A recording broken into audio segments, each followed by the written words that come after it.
Hello, everybody. This is our first installment of Kootenai Connect the Dots, and I have General Blaine Holt with me. And what we're going to do with this video and all future videos is to give our audience an understanding of what's going on geopolitically, what's happening in the world right now, because there is so much that's happening in the world, and then bring it back to our own community so that we're helping from a community standpoint, offering you resources and valuable information.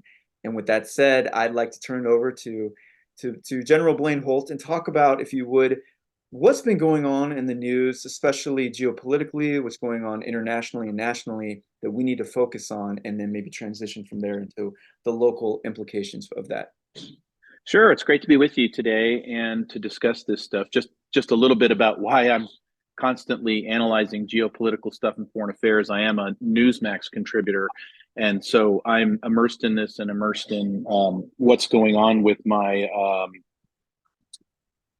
with our group here and how the world situation translates to things that we need to prepare for here in Kootenai County.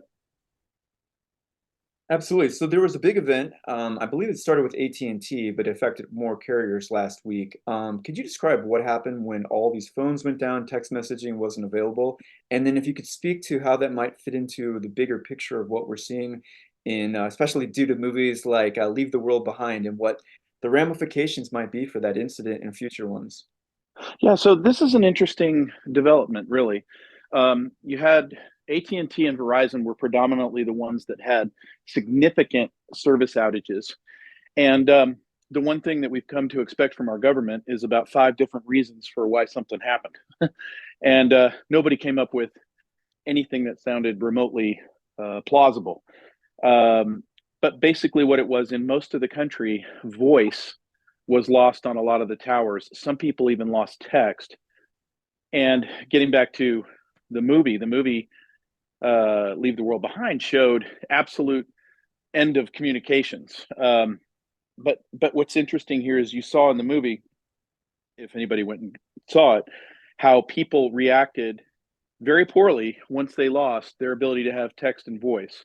Just those two things going away and data made made life very very tough on people. Some people acting out of fear, some people very disoriented, and then we saw a very minor to a minor extent with this AT&T Verizon outage. Similar types of things. People really, really getting very scared very quickly. Um, there's a couple of reasons for that. One is we absolutely have digitized our lives over the last 30 years, and we've done it at a rate that I don't think a lot of people appreciate. That it was just a short time ago, we used to have to walk up to a wall, pull a receiver off the wall, and punch buttons into a machine to make a phone call happen. Mhm. Now we're doing everything from banking. We keep track of our kids. We do everything in our lives is in these boxes. And so if you take away the box, you've got a real problem really pretty quickly. The other part is with everything going on in the nation and the world right now. I mean, we hear talk of World War III. You've got countries threatening nuclear war. You've got the Middle East blowing up. China's always a concern. We've got this wide open southern border with God knows who coming into the nation, and so there is a very palpable, measurable national anxiety. So now, take away the phones and watch people get very very upset very quickly, and it wasn't even the entire nation. So what we have to do is we have to switch our attention from what we see has happened to what could happen. What if we took that phone mess and we just said, how about no phone communications for Right. the entire nation?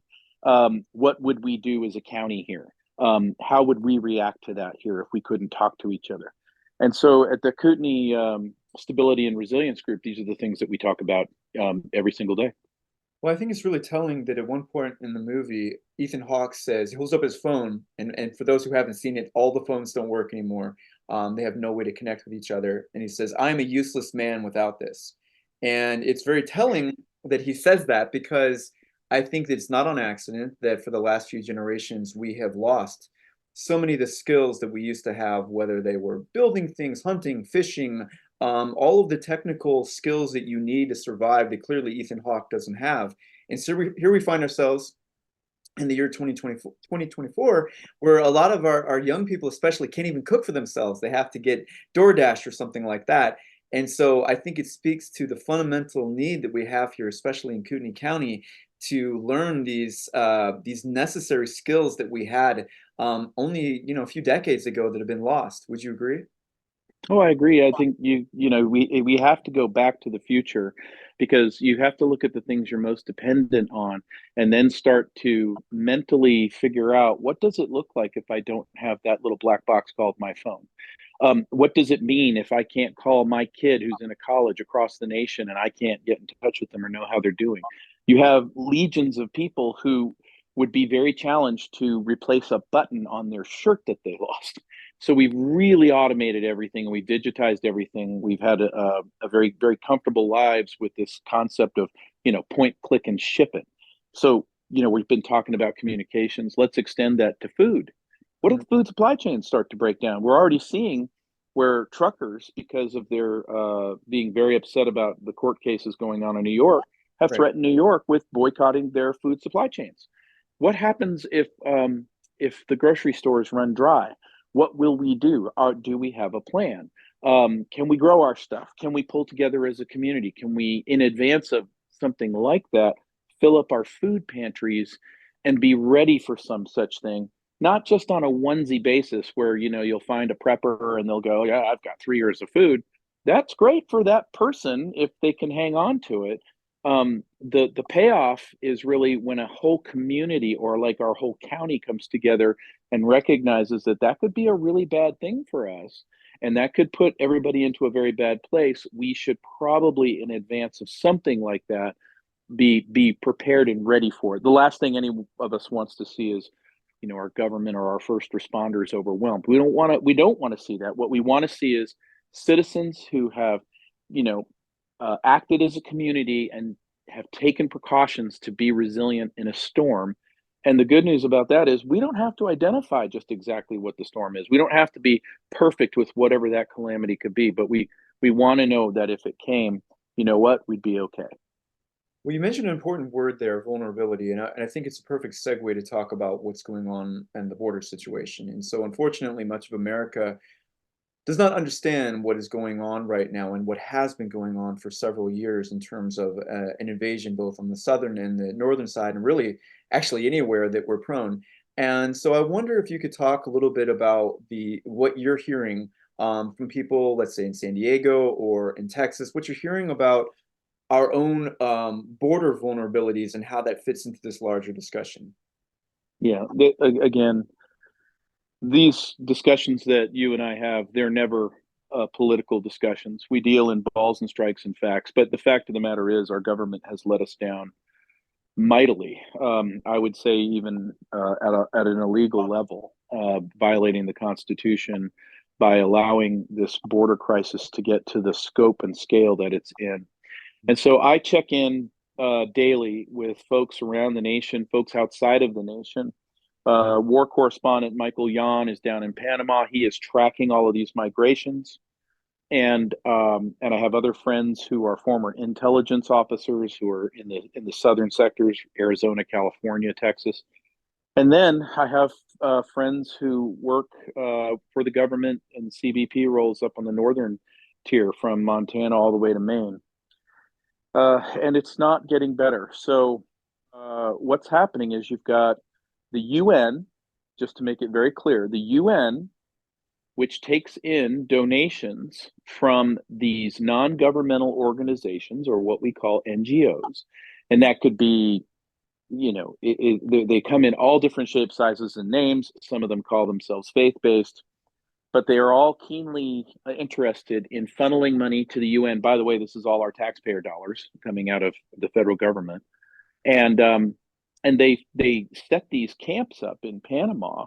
There's two massive, massive migration camps, and they organize everybody by their nationality, and they give them bank cards, and they give them plans and maps, and they tell them exactly what to say to lawyers when they get across. And some of them, I just found out 2 days ago, are actually being flown from Panama directly to locations in the United States, not even going across the border. Mhm. And these groups come in four varieties. Some are just your, hey, I want a better economic life, and I'm going to get into the United States while the getting's good. I've got my family, and we're going to try to make the trek. That's one. That's the most innocent of all of them. After that, you can look at fighting age men that are released out of prisons, that are the criminals and the dregs of their society. They're released from asylums in places like Venezuela or Iran or you name it. They're coming from every part of the globe. And then there's terror groups, terror cells like Hamas, Hezbollah, Venezuela, and they will come across. They're coming across. And then there's organized state actors like the People's Liberation Army of China, PLA officers. They buy out complete hotels in Panama, and they're coming across in amounts of 10 to 15. They have their assignment to go to certain cities. Now, we could say, well, what's their mission? Okay, great question. The worry or the concern is that with these people, especially the fighting age men in our country, what happens when those UN dollars get turned off? What do those people do? They create havoc and chaos. I think we'll see it first in the big cities if this happens, but we have to worry about that here, and we shouldn't be naive here in northern Idaho to think that we are immune from such things. In fact, we've got Chinese flowing in on the Canadian side up there on the Montana area near Bonner's Ferry. So the problem is you get these people creating chaos when their money goes away. Then you have the potentially terror cells activating for whatever they were thinking about doing, and then you've got these groups like the Chinese who could be doing cyber hits. They could disrupt water supplies. They could take out grids. They could do a variety of things. Now, when we think about the sheer numbers, 8 million in the country, that's more than the entire U.S. military and Department of Homeland Security combined. So, in that type of crisis or calamity, it would fall to us. Now, our local county government, as great as they are and as wonderful as they are, they're not set up to handle that. And that means one thing. That means we, the citizens of this county, we have to come together. We have to be prepared for lots of different types of possibilities. Mm-hmm. And we got to support each other, and we got to support our first responders and our government to make sure that they know that we have their backs as we all confront whatever storm is coming our way, whether it's from the migration crisis or food supply chain things or cyber hits or financial collapse. It's going to fall to us. There is no government organization big enough to handle any of this stuff. Okay, so I have two final questions here. This is a revelation to hear this, and it's challenging news, but we can view this as a nightmare. We can view it as an opportunity, and I think the only way to do it is the latter. But my first question would be, you paint a good picture in terms of the need for community resilience. Question one, what is something that an individual could do today? What they could do right now for their family? And question number two, it goes back to what I was mentioning earlier, but I'd like to go more specific. What is the attitude? What is the outlook? Let's say I'm go with myself. I'm a father of two and I live in this community. What's the first thing that I can do right now to help both myself, my family, my community? And what is the attitude and outlook I need to have to really deal with this in the correct way? Yeah, so the last question is the most important. It is the attitude that's everything. Every survival situation dictates that. And I think that we have here so many blessings in northern Idaho. We've got incredibly gifted people. We've got great resources. We've got an abundance of blessings here for us to be able to confront any type of thing. We also should understand that whatever comes our way, it won't be forever. So it's not that we're going to be stepping into a new type of dystopian United States. It's just that we want to be ready for something that might happen. And this is the blessing. The blessing is we throw away whatever political gripes and our petty moans with each other, and we come together in a unified way, and we do what's right for our community so that everybody can feel safe and secure in this beautiful county. But the thing that you can do right away is you have to make a decision, and the decision is Do I want to be of value to the community if something were to happen? And if the answer is yes, then you got to start taking care of your own needs. And the way you do that is start with very simple things. Get some dry goods. Go ahead and fill up your pantry. Go ahead and make sure that, 3 to 6 months of food. You might not like eating beans, but boy, it's better than nothing. And so get get that taken care of. Take care of your own family's medical needs. Take care of whatever medications that they might need for the long haul. Um, have a good operable kit. Have backup ability to communicate. Do you have a neighborhood watch program? Mm. Would it be okay if you guys had a few little walkie talkies laying around so you could talk to each other? Start to get to know your neighbors. Get to know your neighbors in your neighborhood and talk about these things. Hey, if we all had to pull together, what would we do, and where would we get information? Right. This is the way that when something bad happens, you're the valuable person because you did a little bit of preparation, and you took care of some things so that you're not a liability to your community. Can you imagine if the food supply chains were to break down, we didn't have communications, the community was all rallying up, and the first thing that popped out of your mouth was, oh, well, we don't have any food at all at my house. It's like, well, hey, that's not really great, because that food's got to come from somebody now. So the best thing to do is get resilience started and get a mindset and an attitude towards it started in your own family, Right. and then make it contagious. Get out to your community. And if you're really excited about it, then get on the volunteer page for the Kootenai Stability and Resilience Group, and grab a shovel and join us and help, because we do need help. We need everybody's help, whether it's monetary or your time or whatever. But this is how we're going to win. This is how we're going to be just fine, and we'll just come through whatever comes our way. And I hope that it's nothing, but it's always good to have an insurance policy. You wouldn't drive your car without insurance. Why would you live your life without that? 100%. And I think that's a perfect segue before we close here today that we are very interested in getting more volunteers to help with this. As Blaine mentioned, you can click on our website and just send us a quick email. We're planning on hosting our first volunteer event on Saturday, March 23rd. It should be a lot of fun from 10 to noon at Axe Force 1.